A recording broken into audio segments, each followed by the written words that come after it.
So think about the things that you can talk about that's going to be what you love doing, but also at the same time, what are you getting back from it? Okay, so like for me, I'm posting videos every single day, every day, and sometimes I'm up till 12 o'clock at night, for example, because I'm posting these videos and I'm, checking and putting keywords in, for example. I'm not saying that YouTube is easy. It's easy once you know how to do it. I don't see it as a difficulty because I enjoy doing it. And I've always loved doing YouTube as well. So, good day. So, so what is it that you love to do? What do you love to do? Do you love to make things?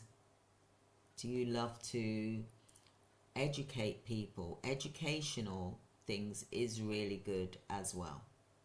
Because imagine that you're educating people as a group, for example, like how everyone is here, for example, and you're then teaching someone something, then they learn from what you've done and they implement what you've done, and then YouTube then pays you for the ad going at the beginning, middle, or the end, for example. What do you think about that?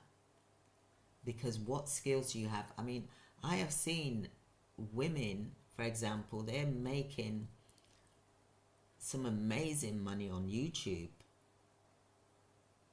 Hi. They're making some amazing money on YouTube. Some are doing like school or sensory products. It really depends where what your specialisms are, what you feel comfortable doing. Some are doing like children's stories. Some are doing sensory products on YouTube, for example. Some are doing, for example, they're doing business. Some are doing healthcare, training, fitness, for example. Some are doing nurse health consultancy, for example. Some are doing, there's so much project management. Some are doing bookkeeping. Some are really doing extremely well. Some are just doing makeup and hair, but I wouldn't say to go into that yet until you're really feeling confident in doing that, for example. Depends whether you're young. If you're young, you want to do that, then do it, because you'll do really well at it. I'm here because I'm 60 this year, for example. So I'm talking to people that are usually over 40, for example, because that is usually my niche, my target audience, because we've all got to think about what is our exit strategy, our retirement plan, because we can't just say we're going to rely on our pensions, because they can change and fluctuate and you get less, and maybe they move the goalposts and you got to wait another 3 more years before you get the pension when you intended to get it, So this is the reason why it's good to do YouTube, because it will create an additional revenue stream. Because like for me, for 2 months on the on the trot, for example, I got £100 from YouTube each month, November and December. So this is why I'm pushing and I'm trying to see how it works, see how the algorithms work, what is creating more views than others, and why, and how long have they been watching for, because watch hours is important as well. So you've got to think about, you want to keep people online for as long as possible, at least, the 3.5 minutes at least. because people do get bored after a while and they jump off. They think, oh, well, I'll watch that later, but then they forget and they don't go back into it, for example. So think about the things that you can do that's going to earn you additional income stream, because what my goal is to see if I can create another 3,000, 4,000 a month, for example, because I want to try and see that, so I can see if that's going to, and you try that as well. So like when I go live, then you go live, or maybe you just want to do it 2 or 3 times. I'm not saying to go live every day. Every day you can just do a video 2-3 times a week. You don't have to do a live. I do live because I enjoy seeing that people are actually looking and watching, for example, and commenting as well, for example. So I think it's important that we find what the passion is that we enjoy doing.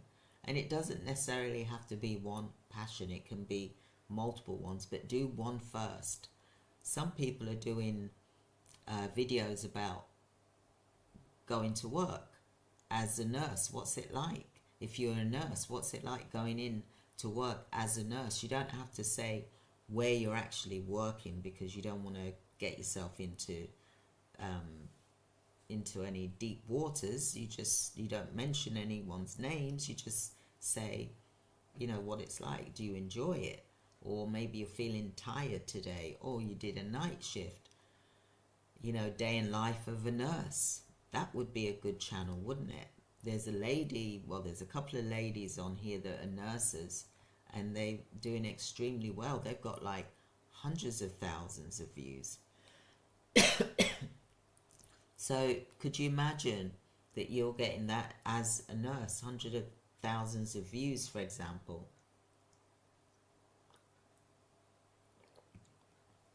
Because then you're getting something like, you know, 6,000, 7,000, 8,000, 10,000 a month, for example. And you then can, you know, just keep that rhythm going, because whilst you're on your way to work, for example, you could just hook up your phone, just like this, you know, and just have your phone in front of you, you know, on your dashboard, and you just, you know, film yourself and you're talking like this, and you do it for about 20 minutes that you're on your phone for just talking, going into work today. The weather's not great. I'm feeling a bit tired today because I did a night shift. Or I'm dreading going into work today because we're short-staffed. Or I can't go into work today because I'm not feeling well. You know, and how does that make you feel when you don't go into work and you're a nurse? Because you then feel, sometimes you feel a bit guilty that you didn't go into work, because you know that the other team members have got to pick up the work that you're not able to do. And I'm just speaking in general here.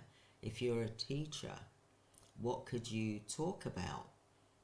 You could talk to parents regarding their children, for example. Maybe you're a specialist teacher, a SEND teacher. Maybe you could talk to parents that are, you know, having difficulty, for example. Or maybe you're a parent of a child that has learning disability, for example. So maybe you could talk from a parent's point of view and help other parents that are going through maybe similar things to what you're going through, to help them cope. So start a channel with that. You could have a channel with, like I said, sensory views. You could be talking about business training, for example. You could be, if you're good at systems and operations, you could, operational things, for example, in a business, then you could talk about operations, you know, operational activities and tasks in a business, so that you can get other operational managers to join your YouTube channel, and then they'll find your information very informative, and guess what? You then get paid, you get adverts, and YouTube will pay you, and you haven't got to, the only deliver that you're doing is talking, and you show up when you really want to, but really you should really show up at a certain time so that people can expect you to show up at that time. And I know there's going to be days where you don't show up, but then you'll come on and you'll say, sorry, I wasn't very well, blah blah blah, for example. So think about all the things that you can do to offer people that's going to really embrace and enjoy what you have to say and what you've got to offer them, because I'd love to know what it is that you're doing.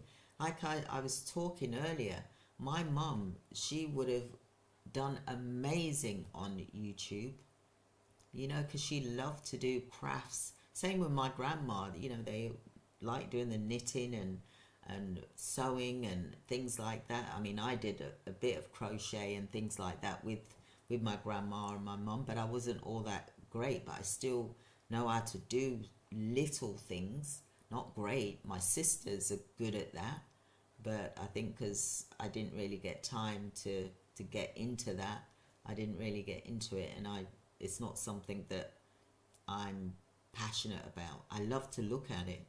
I love it when someone makes something for me. Like here, I've got this perfume that this lady made for me years ago, and I've still got it today. Oh, it's lovely, and it's natural, and it's made from essential oils. It doesn't burn your skin. It is just amazing. So you can make things from natural. You could do like essential oils, you know, you can just learn about these things. But what is your passion? What are you passionate about? Because I'd love to hear what you're passionate about, because if you're passionate about it, then you can talk long enough to help others to learn, but also at the same time you're getting paid from Google, because Google wants to pay you. They want small creators. They're looking for you.